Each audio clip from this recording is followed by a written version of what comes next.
दोस्तों, आज से तकरीबन 2500 साल पहले एथेंस की गलियों में एक शख्स लोगों को रोक रोक कर इतने सवाल करता था कि लोगों ने तंग आकर उसे बिल आखिर मार दिया। लेकिन ये शख्स कौन था? इसके बारे में जरा सोचें। मैं वीडियो के आखिर में इस शख्स का आपको नाम बताऊंगा। लेकिन दोस्तों, ये कैसे हो सकता है कि इंसान के पास अकल हो और वो सवाल ना करे? हर सोचने वाले शख्स के जहन में बेतहाशा सवाल उठते हैं, और कुछ सवाल तो ऐसे हैं जिनके पास इंसान बार बार लौट कर आता है। जैसे कि आखिर मेरी जिंदगी का मकसद क्या है? मैं अपनी जिंदगी किस तरह से गुजारूं? इस दुनिया की अल्टीमेट रियलिटी क्या है? क्या मुझे मौत से डरना चाहिए या नहीं? मौत के बाद मेरा क्या होगा? क्या मेरा मजहब ही सही है या बाकी मजाहिब में भी कुछ सच्चाई मौजूद है? और मुझे अपने इर्द गिर्द के लोगों के साथ किस तरीके से बर्ताव करना चाहिए? हजारों सालों से फिलोसोफर्स इन्हीं सवालों पर गौर कर रहे हैं। हर दौर में लोगों ने इनका जवाब ढूंढने की कोशिश की, लेकिन कोई एक जवाब सबको सेटिस्फाई नहीं कर सका। इसी तलाश ने दोस्तों फिलॉसफी को जन्म दिया, और इसी तलाश ने फिलॉसफी को आज भी कायम रखा हुआ है। लेकिन फिलॉसफी को समझना आसान नहीं है। इसमें बहुत गहरे और गाढ़े कॉन्सेप्ट्स होते हैं, बड़ी मुश्किल वोकैबुलरी और टर्मिनोलॉजी का इस्तेमाल होता है। यही वजह है कि लोग फिलॉसफी से मोहब्बत तो बहुत करते हैं, उसको पढ़ना भी चाहते हैं, लेकिन मुश्किल होने की वजह से वो उसको पढ़ ही नहीं पाते, समझ ही नहीं पाते। एक बात जिसके ऊपर मुझे बहुत प्राइड और फख्र महसूस होता है वो ये कि अक्सर औकात जब लोग मुझसे मिलते हैं तो वो कहते हैं, बुक बड़ी, आपके चैनल की वजह से, आपकी बातों की वजह से हमें फिलॉसफी समझ आनी शुरू हो गई है, और आप कॉम्प्लेक्स आइडियाज को इतनी आसानी से समझा देते हैं कि हमें मजा आता है फिलॉसफी सुन के। अगर आप भी उन्हीं लोगों में शामिल हैं जो फिलॉसफी को आसान जबान में समझना चाहते हैं, तो आज की वीडियो आप सब लोगों के लिए। क्योंकि आज मैं एक ऐसी किताब के बारे में बात करूंगा जो आपको फिलॉसफी इतनी आसानी से समझा देगी जो शायद कोई और किताब ना समझा सके।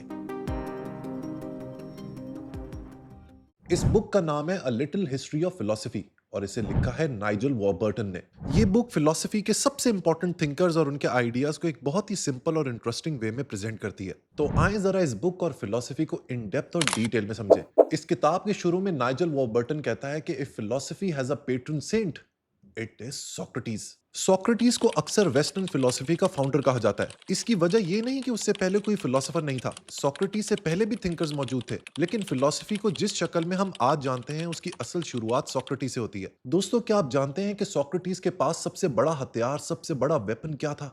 वो वेपन था उसके सवाल। वो लोगों को यूट्यूब के ऊपर बैठकर बड़े बड़े लंबे लंबे लेक्चर्स नहीं देता था। वो लोगों से सिंपल और सादे सवाल किया करता था, जिसे सोक्रेटिक मेथड कहते हैं। जैसे कि इंसाफ क्या है, हिम्मत क्या है, नेकी क्या है, अच्छी जिंदगी किसे कहते हैं। और फिर जब कोई जवाब देता तो सोक्रेटिस उस जवाब को मजीद चैलेंज करता। जैसे एक दफा सोक्रेटिस ने एक शख्स से पूछा कि क्या धोखा देना हमेशा गलत होता है? उसने फौरन जवाब दिया, हाँ, बिल्कुल गलत होता है। तो उसने आगे से कहा कि अगर तुम्हारा दोस्त डिप्रेशन में हो और खुदकुशी करने वाला हो और तुम उसका चाकू छुपा दो तो क्या ये धोखा नहीं? उसने जवाब दिया कि जाहिर है ये धोखा ही है। वो सोच में पड़ गया कि क्या ये गलत काम है। बिलाखिर उसने बोला नहीं, और उसके बाद वो वाकई सोच में पड़ गया कि धोखा देना हमेशा गलत नहीं होता। ये जो सोक्रेटिस का डायलेक्टिकल अंदाज था ना, इसी को सोक्रेटिक क्वेश्चनिंग या सोक्रेटिक मेथड कहते हैं। अगर आपने किसी भी शख्स के बारे में जानना है कि वो अपनी फील्ड में, अपने टॉपिक में, अपने एरिया ऑफ इंटरेस्ट में कितना तगड़ा है, उसके पास कितनी नॉलेज है, तो सोक्रेटिक मेथड का जरूर इस्तेमाल किया करें।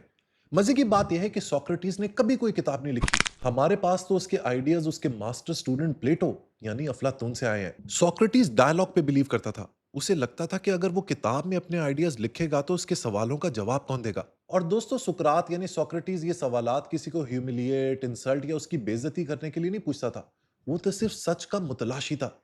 He wanted to get to the truth. उसका मकसद लोगों को कंफ्यूज करना नहीं था, बल्कि उसका मकसद ये था कि लोग समझें कि वो असल में कितना कम जानते हैं। और यहीं से विजडम का जो कॉन्सेप्ट है, जो दानाई का आइडिया है, वो डेवलप होता है। एक दफा डेल्फी के ऑरेकल से किसी ने पूछा कि एथेंस में सबसे दानिशमंद, सबसे इंटेलिजेंट शख्स कौन है? तो उसने सुकरात यानी सोक्रेटिस का नाम लिया। सोक्रेटिस को जब ये बात पता लगी तो वो बहुत हैरान हुआ। उसे तो लगता था कि वो बिल्कुल भी वाइज नहीं है। वो लोगों के बारे में, लोगों के रवैयों के बारे में, बड़े बड़े कॉन्सेप्ट्स के बारे में इतना नहीं जानता। लेकिन यही तो उसकी सुपर पावर थी। वो कहा करता था कि all I know is that I know nothing. यही क्यूरियोसिटी उसे वाइज बनाती है। मैंने आपको बहुत दफा अपनी वीडियोस में फिलोसफी के लफ्ज को ब्रेक करके समझाया। Philo means love and sophia means wisdom. लिहाजा फिलोसफी का मतलब हुआ लव ऑफ विजडम। सोक्रेटिस के अंदर यही लव कूट कूट कर भरा हुआ था। वो लोगों के बारे में और एब्स्ट्रैक्ट आइडियाज के बारे में जानना चाहता था, और यही चीज उसे वाइज बनाती है। उसका एक बहुत ही मशहूर कोट है जो मुझे बहुत पसंद है, an unexamined life is not worth living. ये एक सेंटेंस काफी है आपको ये बताने के लिए कि जिंदगी की तरफ उसका एटीट्यूड कैसा था। उसका मानना था कि अगर इंसान अपने बिलीफ्स, डिसीजंस और अपनी जिंदगी के मकसद पर गौर ही ना करे तो वो असल जिंदगी नहीं जी रहा। जानवर भी खाते हैं, सोते हैं और अपने बायोलॉजिकल नीड्स पूरा करते हैं। इंसान को इंसान बनाने वाली चीज ही रिफ्लेक्शन, अकल और उसकी कॉन्शियसनेस है। अगर आपने जिंदगी में इसी कॉन्शियसनेस, इसी सोच का इस्तेमाल ना किया तो इंसान और जानवर में कोई फर्क नहीं रहेगा। यही सोक्रेटिस की जिंदगी का सबसे बड़ा मकसद था। वो लोगों को सवाल के जरिए उन पर हकीकत के दरवाजे खोल देता था। सोक्रेटिस के बाद बारी आती है प्लेटो यानी अफलातून की। प्लेटो और सोक्रेटिस के आइडियाज को अलग अलग देखना बहुत मुश्किल है, क्योंकि प्लेटो के लिखे हुए डायलॉग्स में कभी कभी स्कॉलर्स आइडेंटिफाई नहीं कर पाते कि ये प्लेटो के अपने आइडियाज हैं या सोक्रेटिस के। लेकिन दोनों ही कमाल के फिलोसफर्स थे। प्लेटो का शायद सबसे इंपॉर्टेंट आइडिया था अपीयरेंस और रियलिटी के दरमियान फर्क को पहचानना। उसका मानना था कि जो दुनिया हम देखते हैं वो पूरी हकीकत नहीं है। हम अक्सर अपीयरेंसेस को रियलिटी समझ बैठते हैं। इसी बात को समझाने के लिए प्लेटो ने शायद फिलॉसफी की दुनिया की सबसे मशहूर कहानी सुनाई, जिसे कहा जाता है Plato's allegory of the cave. ये कहानी दोस्तों मैं आपको बहुत दफा सुना चुका हूं। सो आगे बढ़े, क्या कहते हैं? चलें सुना देता हूं दोबारा। इमेजिन करें कि कुछ लोग पैदाइश से ही ये गार में जंजीरों से बंधे हुए हैं। वो सिर्फ अपने सामने वाली दीवार देख सकते हैं। उनके पीछे आग जल रही है और लोग मुख्तलिफ चीजें उठाकर गुजर रहे हैं। सामने दीवार पर उन चीजों के शैडोज यानी साए नजर आते हैं, और कैदी लोग पूरी जिंदगी उन शैडोज, उन सायों को ही रियलिटी समझ बैठते हैं। फिर एक कैदी आजाद हो जाता है। पहले वो आग को देखता है, फिर गार से बाहर निकलता है और सूरज की रोशनी में असल दुनिया देखता है।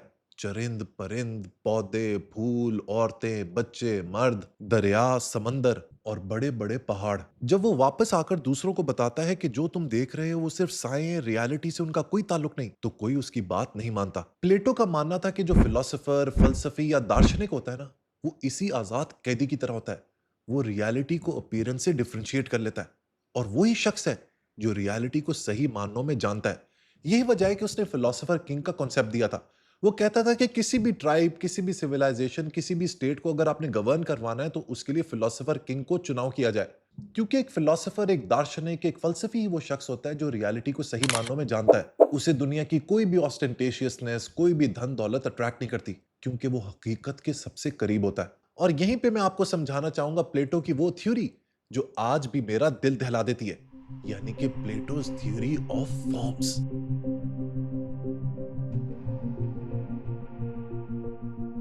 प्लेटो का कहना था कि हम इस दुनिया में परफेक्ट चीजें नहीं देखते। फॉर एग्जाम्पल, हम सर्कल देखते हैं, बनाते हैं, यूज करते हैं, लेकिन कोई भी सर्कल मैथमेटिकली परफेक्ट नहीं होता।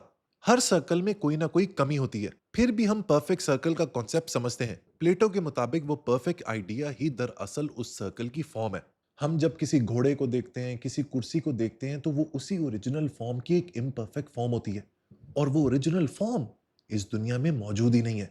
हम उसे देख ही नहीं सकते। इनफैक्ट हम उन ओरिजिनल फॉर्म के आइडियाज के साथ ही पैदा होते हैं। इसी तरह हम दुनिया में गुडनेस की अलग अलग एग्जाम्पल्स देखते हैं। कोई सच बोलता है, कोई किसी की मदद करता है, कोई इंसाफ करता है। ये सब गुडनेस के एग्जाम्पल्स हैं। लेकिन प्लेटो के नजदीक इन सब के पीछे एक परफेक्ट फॉर्म ऑफ गुडनेस मौजूद है। फिलोसफर्स का काम इसी डीपर रियलिटी को समझना है। उसके नजदीक किसी भी मुआशरे, किसी भी सोसाइटी में फिलोसफर सबसे ऊपर होने चाहिए, क्योंकि वो ही रियलिटी को सही मानों में समझते हैं। ये फिलोसोफर स्पेशल एजुकेशन हासिल करेंगे और अपनी पर्सनल ख्वाहिशात की बजाय सिटीजन्स की बेहतरी के लिए हुकूमत करेंगे। फिलोसोफर्स के बाद सोल्जर्स होंगे, जिनका काम सोसाइटी की हिफाजत करना होगा, और सोल्जर्स के बाद वर्कर्स होंगे, जो रोजमर्रा के काम, ट्रेड और इकोनॉमी को चलाएंगे। प्लेटो के नजदीक अगर ये तीन ग्रुप्स अपना अपना काम ठीक तरीके से करें तो सोसाइटी बैलेंस रहेगी। लेकिन प्लेटो का यह आइडिया काफी कंट्रोवर्शियल था। आज के हिसाब से देखा जाए तो ये बिल्कुल भी डेमोक्रेटिक नहीं लगता। प्लेटो आम लोगों को पॉलिटिकल पावर देने के बिल्कुल भी हक में नहीं था। उसका कहना था कि लोगों को वोट देना ऐसा ही है जैसे शिप के पैसेंजर्स को स्टीयरिंग व्हील दे दिया जाए। उसके नजदीक किसी भी शिप को कैप्टन ही चलाता है, क्योंकि उसे पता है कि शिप को कहां और कैसे लेकर जाना है। इसी तरह किसी भी सोसाइटी को उन्हीं लोगों के हवाले होना चाहिए जो ज्यादा समझ रखते हो, और यही समझने वाले लोग दार्शनिक यानी कि फिलोसोफर्स थे। प्लेटो का यह आइडिया काफी डेंजरस भी है, क्योंकि कहीं ना कहीं ये अथॉरिटेरियनिज्म को प्रमोट करता है। दोस्तों, अगर आप मुझसे मेरा पर्सनल पॉइंट ऑफ व्यू पूछे तो मैं प्लेटो के इस आइडिया से भरपूर अग्री करता हूं, specially for the third world countries. इसके पीछे मेरा रैशनल क्या है, ये मैंने डिटेल में अपनी किताब 100 में लिख दिया है। प्लेटो के बाद बारी आती है उसी के एक और ब्रिलियंट स्टूडेंट, एरिस्टोटल की। सोक्रेटिस ने फिलॉसफी को सवाल पूछना सिखाया और प्लेटो ने रियलिटी को समझने की कोशिश की। लेकिन एरिस्टोटल इन दोनों से कुछ डिफरेंट था। जहां प्लेटो का फोकस एब्स्ट्रैक्ट आइडियाज पर था, वहां एरिस्टोटल को अपने आसपास की दुनिया में इंटरेस्ट था। प्लेटो कहता था कि रियलिटी को समझने के लिए एब्स्ट्रैक्ट सोच की जरूरत है, जबकि एरिस्टोटल का मानना था कि किसी भी चीज को, किसी भी कॉन्सेप्ट को अगर तुम सही तरीके से समझना चाहते हो तो इसी दुनिया के अंदर उसकी एग्जाम्पल्स को खोज करो। मसलन प्लेटो कहता था कि कैट को समझने के लिए कैट की परफेक्ट फॉर्म को समझो। एरिस्टोटल कहता था कि नहीं, अगर तुम बिल्ली को समझना चाहते हो तो असल बिल्लियों को ही ऑब्जर्व करो। उसे एनिमल्स, पॉलिटिक्स, हिस्ट्री, एस्ट्रोनॉमी और साइंस हर चीज में इंटरेस्ट था। लेकिन एरिस्टोटल के लिए भी शायद सबसे अहम सवाल वही था जो उससे पहले सोक्रेटिस और प्लेटो पूछ चुके थे। वो ये कि इंसान को अपनी जिंदगी किस तरीके से गुजारनी चाहिए। एरिस्टोटल का कहना था कि इंसान को अपनी हैप्पीनेस यानी खुशी को तलाश करना चाहिए। लेकिन हमारी जो आज हैप्पीनेस या खुशी की डेफिनेशन है वो एरिस्टोटल से बिल्कुल मुख्तलिफ है। अगर आज बात की जाए कि असल खुशी क्या है तो शायद हम कहें कि हॉलिडे करना, पार्टी करना, वेकेशंस करना, शॉपिंग करना, बहुत ज्यादा पैसे को उड़ाना, ये हमें खुशी देता है। लेकिन एरिस्टोटल के लिए हैप्पीनेस का मतलब बिल्कुल मुख्तलिफ था। उसने हैप्पीनेस के लिए एक ग्रीक वर्ड का इस्तेमाल किया जो कि था यूडेमोनिया। इसका मतलब सिर्फ खुशी महसूस करना नहीं, बल्कि एक सक्सेसफुल और मीनिंगफुल जिंदगी जीना है। एरिस्टोटल के नजदीक खुशी सिर्फ एक आरजी फ्लीटिंग फीलिंग नहीं, बल्कि अपनी जिंदगी का रिजल्ट है। अगर आपने किसी भी शख्स की हैप्पीनेस को जांचना है या मापना है ना, तो फिर उसकी पूरी जिंदगी के सफर को जांचना होगा। एरिस्टोटल का मानना था कि हर चीज की एक नेचर और पर्पस होता है। फूल तब फ्लरिश करता है जब उसे पानी, रोशनी और मुनासिब माहौल मिलता है। इसी तरह इंसान भी तब फ्लरिश करता है जब वो अपनी बेहतरीन स्किल्स को यूज करता है। लेकिन इंसान के पास सबसे इंपॉर्टेंट स्किल क्या है, इसका जवाब भी मैं आज आपको दे देता हूं, और वो है रीजन, सोचने और समझने की ताकत। इसीलिए एरिस्टोटल के नजदीक बेहतरीन जिंदगी वो है जहां इंसान अपनी रीजन को डेवलप करे और उसके मुताबिक जिंदगी गुजारे। लेकिन सिर्फ सोचना ही काफी नहीं है दोस्तों। एरिस्टोटल कहता था कि सोच के अलावा इंसान का कैरेक्टर भी बहुत इंपॉर्टेंट होता है। लिहाजा उसने वर्च्यूज की बात की। वो हमें ये नहीं कहता कि ज्यादा से ज्यादा प्लेजर हासिल करो। वो कहता है कि अपनी हैबिट्स अच्छी करो, अपने कैरेक्टर के ऊपर काम करो और अपने आप को एक वर्चुअस इंसान बनाओ। उसका मानना था कि इंसान अकेला फ्लरिश नहीं कर सकता, हम सोशल क्रिएचर्स हैं, हमें दूसरों के साथ रहना होता है। इसीलिए अच्छी जिंदगी सिर्फ इंडिविजुअल अचीवमेंट का नाम नहीं, बल्कि एक अच्छी सोसाइटी का हिस्सा बनकर जीने का नाम भी है। एरिस्टोटल की दोस्तों ब्रिलियंस इतनी ज्यादा थी कि उसकी मौत के बाद लोगों ने उसकी हर बात पर यकीन करना शुरू कर दिया। और यह फिलॉसफी के लिए एक बहुत बड़ा मसला बन गया, क्योंकि लोग रीजनिंग की बजाय अथॉरिटी पर ईमान रखने लगे। फॉर एग्जाम्पल, एरिस्टोटल का मानना था कि भारी चीजें हल्की चीजों से ज्यादा तेजी से जमीन पर गिरती हैं। सदियों तक लोगों ने इस बात को सिर्फ इसलिए सच माना कि एरिस्टोटल ने कहा था। बाद में गैलीलियो ने एक्सपेरिमेंट करके दिखाया कि एरिस्टोटल गलत था। एरिस्टोटल के बाद बारी आती है पिरहो की। सोक्रेटिस का कहना था कि असल हिकमत इस बात में है कि हम लोग ये जान जाएं कि हम लोग बहुत कम जानते हैं। लेकिन पिरहो सोक्रेटिस से एक स्टेप आगे चला गया। उसने कहा कि शायद हम कुछ भी नहीं जानते। पिरहो एंशियंट ग्रीस का सबसे मशहूर स्केप्टिक था। स्केप्टिक उस शख्स को कहते हैं जो हर बात पर सवाल उठाता है और किसी भी चीज को आसानी से सच तस्लीम नहीं करता। लेकिन पिरहो आम स्केप्टिक नहीं था, वो एक्सट्रीम स्केप्टिक था। उसका मानना था कि हमारे सेंसेस हमें अक्सर धोखा देते हैं। कभी अंधेरे में रस्सी सांप लगती है, कभी दूर से कोई शख्स पहचाना नहीं जाता, कभी हम ख्वाब देख रहे होते हैं और लगता है सब कुछ हकीकत है। जब हमारे सेंसेस इतनी दफा धोखा खा जाते हैं तो हम किस तरीके से किसी भी बात के ऊपर यकीनी तौर पर कह सकते हैं कि यही चीज रियलिटी है। पिरहो कहता था कि शायद हम जिस चीज को रियलिटी समझते हैं वो रियलिटी हो ही ना, और अगर हम रियलिटी को यकीनी तौर पर जान ही नहीं सकते तो फिर किसी भी चीज पर पूरा यकीन करना गलत ही है। उसने अपनी फिलॉसफी को 3 सवालों में समराइज किया। पहला सवाल, दुनिया असल में कैसी है? इस बात का जवाब उसने खुद दिया। उसने कहा कि हम नहीं जानते इस दुनिया की रियलिटी। तो दूसरा सवाल उठता है, फिर हमें किस एटीट्यूड के साथ जीना चाहिए? जिसके जवाब में उसका कहना था कि किसी भी चीज पर पूरा यकीन मत करो, ओपन माइंडेड रहो और कभी भी फाइनल जजमेंट मत दो। तीसरा सवाल, अगर हम ऐसा करें तो क्या होगा? जिसका उसने बहुत ही इंटरेस्टिंग जवाब दिया। उसने कहा कि ऐसा करने से हमें सुकून मिल जाएगा। पिरहो का मानना था कि इंसानी परेशानियों की बुनियादी वजह हमारी एक्सपेक्टेशंस और डिजायर्स हैं। हम किसी चीज को अच्छा समझते हैं, उसे हासिल करना चाहते हैं और जब वो नहीं मिलती तो दुखी हो जाते हैं। लेकिन अगर तुम ये मान लो कि किसी भी चीज को तुम यकीनी तौर पर नहीं जानते तो तुम उससे इमोशनली अटैच नहीं होगे, और जब इमोशनल अटैचमेंट नहीं होगी तो फिर तुम्हें परेशानी भी नहीं होगी। इसीलिए पिरहो का अल्टीमेट गोल नॉलेज नहीं था, उसका गोल था इनर पीस। उसके बारे में बहुत सी अजीब कहानियां मशहूर हैं। कहा जाता है कि वो खतरनाक कुत्तों से नहीं डरता था, क्लिफ की एज पर चलता रहता था, तूफान में भी पुरसुकून रहता था। लेकिन आखिर क्यों?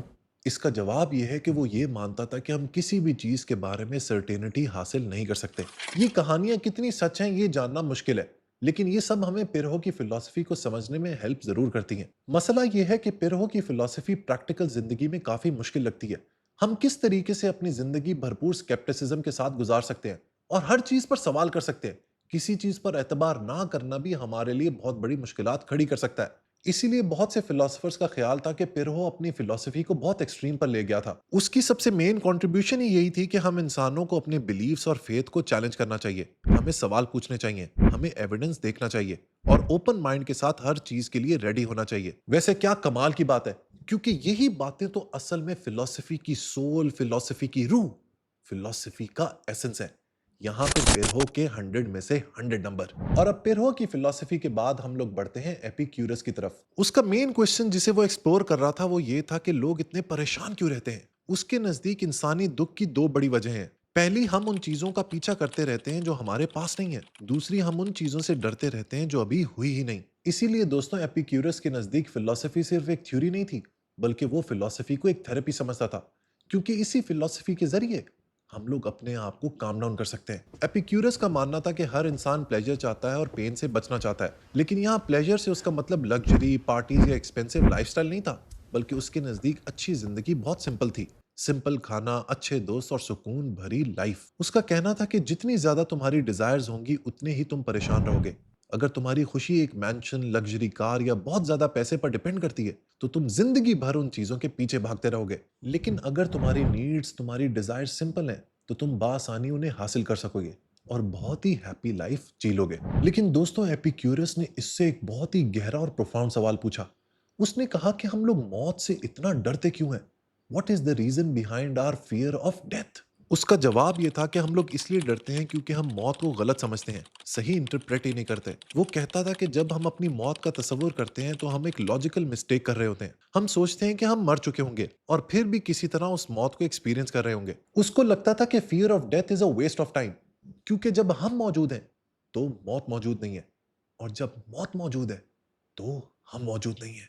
उसने अपनी इस फिलॉसफी को एक बहुत ही खूबसूरत छोटी सी लाइन में एक्सप्लेन किया। I was not, I have been, I am not, I do not mind. यानी मैं पैदा होने से पहले भी मौजूद नहीं था और मुझे कोई प्रॉब्लम नहीं थी। मौत के बाद भी मैं मौजूद नहीं होऊंगा और उससे भी कोई प्रॉब्लम नहीं होनी चाहिए। यही बात स्टोइक फिलोसोफर्स भी करते हैं, जैसे कि एपिक्टेटस, सिसेरो और सेनेका, कि जिस चीज के ऊपर आपका कंट्रोल नहीं, उसके बारे में परेशानी लेने की बिल्कुल जरूरत नहीं। लाइफ में हर चीज हमारे कंट्रोल में नहीं होती, लेकिन हमारे इमोशंस, हमारे रिएक्शंस हमेशा हमारे कंट्रोल में होते हैं। बारिश, बुढ़ापा, मौत और दूसरे लोगों का हमारे साथ रवैया, ये सब चीजें हमारे कंट्रोल से बाहर है। लेकिन हम ये डिसाइड कर सकते हैं कि इन सब चीजों के सामने हमने टूट जाना है या फिर डट के इन चीजों का मुकाबला करना है। एपिक्टेटस, जो खुद एक गुलाम था, कहता था कि इंसान का जिस्म तो कैद हो सकता है, लेकिन उसका दिमाग आजाद रह सकता है। इसीलिए स्टोइसिज्म का असल फोकस एक्सटर्नल फ्रीडम नहीं बल्कि इनर फ्रीडम है। स्टोइसिज्म का जो सारा फलसफा है ना, वो है ये कि जिन चीजों को आप कंट्रोल कर सकते हो उनको कंट्रोल करो,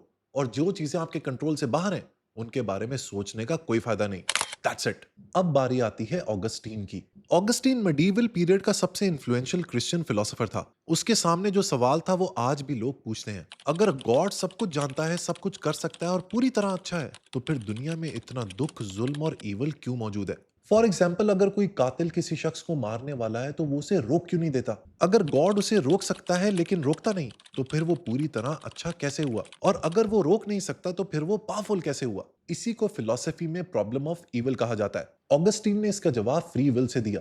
उसका कहना था कि गॉड ने, खुदा ने इंसान को चॉइस दी है। हम सच भी बोल सकते हैं और झूठ भी, किसी की मदद भी कर सकते हैं और नुकसान भी पहुंचा सकते हैं। यही फ्रीडम हमें मॉरल बीइंग्स बनाता है। ऑगस्टीन का कहना था कि अगर गॉड हमें सिर्फ अच्छे काम करने के लिए प्रोग्राम कर देता तो हम सिर्फ पपेट्स बन जाते। हम कभी गलत काम नहीं करते, लेकिन फिर हम फ्री भी ना होते। अभी तो हमारे पास फ्री विल है, हम जो चाहते हैं वो करते हैं। इसीलिए इस दुनिया में ईवल खुदा यानी गॉड की वजह से नहीं, बल्कि इंसान की वजह से मौजूद है। क्योंकि इंसान जब अपनी फ्री विल को एक्सरसाइज करता है, he does it by choice, और यही चॉइस गुड और ईवल को क्रिएट करती है। ऑगस्टीन ने एक और क्रिश्चियन कॉन्सेप्ट को भी एक्सेप्ट किया, जिसे कहते हैं ओरिजिनल सिन। उसके मुताबिक एडम एंड ईव यानी कि आदम और हव्वा की नाफरमानी के बाद गुनाह इंसानी फितरत का हिस्सा बन गया। इसीलिए इंसान नेचुरली वही करता है जिससे मना किया जाए। आज बहुत से लोग ऑगस्टीन का जो ओरिजिनल सिन वाला आइडिया है उसे एक्सेप्ट नहीं करते, लेकिन ऑगस्टीन का फ्री विल वाला आर्गुमेंट आज भी पॉपुलर है। अब बात करते हैं बोएथियस की। बोएथियस की कहानी किसी फिलॉसफी से ज्यादा एक ट्रेजेडी लगती है। वो रोम का सक्सेसफुल पॉलिटिशियन था, अमीर था, इज्जत वाला था और किंग का बहुत करीबी आदमी था। लेकिन फिर एक दिन अचानक उस पर साजिश का इल्जाम लगा, उसे जेल में डाल दिया गया और मौत की सजा सुना दी गई। जेल में बैठकर बोएथियस ने किताब लिखी, द कॉन्सोलेशन ऑफ फिलोसफी, और इसी किताब ने उसे फिलोसफी की तारीख में अमर कर दिया। किताब में बोएथियस तसव्वुर करता है कि फिलोसफी एक औरत की शक्ल में उसके सामने आती है और उसे तसल्ली देती है। वो उसे याद दिलाती है कि जिस चीजों पर तुमने अपनी हैप्पीनेस को डिपेंडेंट किया था, वो तो खुद बहुत वीक फाउंडेशंस पर खड़ी थी। यानी तुम्हारे पास पावर थी, पैसा था, एक रिस्पेक्टफुल डेजिग्नेशन थी, तो तुम खुश थे। और आज तुमसे जब सब कुछ छिन गया है, तो तुम उदास बैठे हो। वो कहता है कि आज तुम्हारे पास पावर है, कल नहीं होगी। आज तुम अमीर हो, कल नहीं होगे। आज तुम्हारी लोग तारीफ करते, कल तुम्हारी बुराई करेंगे। अगर तुम अपनी खुशी इन्हीं चीजों के ऊपर डिपेंडेंट रखोगे तो तुम कभी भी खुश नहीं हो पाओगे। बोएथियस के ये आइडिया स्टोइक से काफी हद तक मिलते हैं, क्योंकि उनका फोकस भी इनर हैप्पीनेस पे होता है। लेकिन यहाँ पर बोएथियस ने एक और सवाल को एक्सप्लोर किया। उसने सवाल उठाया कि अगर खुदा हर चीज जानता है, तो क्या हमारी फ्री विल वाकई में मौजूद है? अगर खुदा को पहले से ही पता है कि कल मैं क्या करूंगा, तो फिर क्या मैं वाकई में आजाद हूं, या मेरी जिंदगी पहले ही लिखी जा चुकी है? ये दोस्तों एक मुश्किल पैराडॉक्स है, लेकिन इसका एक अजीबो गरीब जवाब बोएथियस ने दिया। उसका कहना था कि जब हम खुदा यानी गॉड का तस्वुर करते हैं ना, तो हम लोग एक गलती करते हैं। और वो गलती ये है कि हम लोग समझते हैं कि खुदा इंसानों की तरह है। हम वक्त को पास्ट, प्रेजेंट और फ्यूचर यानी कि माजी, हाल और मुस्तकबिल में देखते हैं। लेकिन खुदा वक्त के अंदर नहीं रहता। खुदा एक ही लम्हे में पूरी रियलिटी को देख लेता है। यानी गॉड को ये पता है कि तुम क्या चूज करोगे, लेकिन उसका ये इल्म तुम्हारी चॉइसेस को फोर्स नहीं करता। सिंपल वर्ड्स में ये कि गॉड फ्यूचर को तो जानता है, लेकिन फ्यूचर को फोर्स नहीं करता। ऐसे में इंसान की free will and all knowing God, ये दोनों साथ कोएग्जिस्ट कर सकते हैं।